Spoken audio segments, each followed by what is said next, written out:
It's Sybil Wilkes with what you need to know. Today is Tuesday, January 10th, 2023. Number 1. According to a new filing, the Fulton County, Georgia grand jury investigating the actions of Donald Trump and others following the 2020 presidential election has completed its work.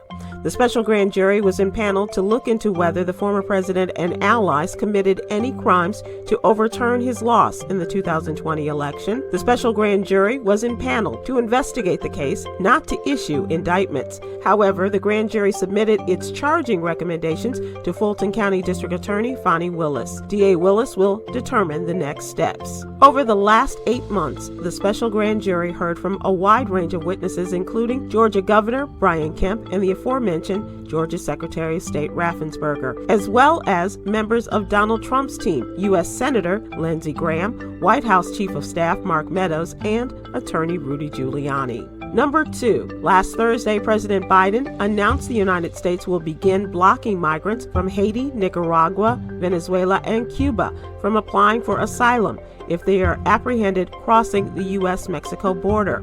The asylum seekers will instead be expelled to Mexico without due process as part of the expansion of the contested Trump-era Title 42 pandemic policy. This comes as the Supreme Court is set to decide Title 42's fate in its next session. Mr. Biden sent to Congress an immigration reform plan on his first day in office 2 years ago, but it floundered due to opposition from Republicans who also blocked his request for $3.5 billion to beef up border enforcement. Number 3. The Vermont Health Department Friday increased the state's COVID-19 death toll by nearly 11% after a review found that more than 80 deaths had not been properly entered into a state database. The increase in deaths from 791 to 877 since the start of the pandemic was attributed in part to a reduction in staff as the COVID-19 emergency wound down. Despite the increase, Vermont's COVID-19 death rate is still the lowest in the nation,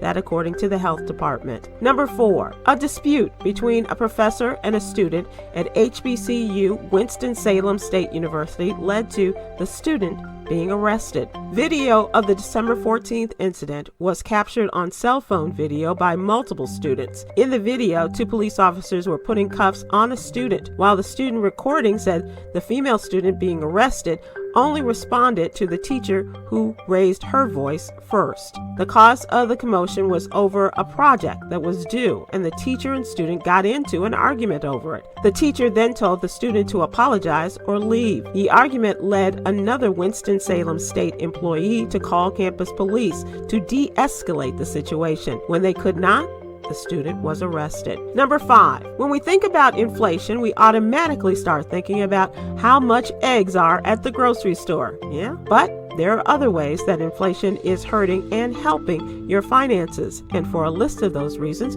make sure you subscribe to the What You Need to Know newsletter. Here's your daily inspiration from Yogi's Jewels. Good energy is like sunshine. Shine light into the darkness with your inner radiance. All right. See that? You there in the corner. Join me today live on YouTube and Facebook at 6 p.m. Central, 7 p.m. Eastern with comedian extraordinaire Damon Williams and Cameron Riley as we discuss today's top headlines and more. To subscribe to my free daily What You Need to Know newsletter, please visit SybilWilkes.com. Be informed, be empowered.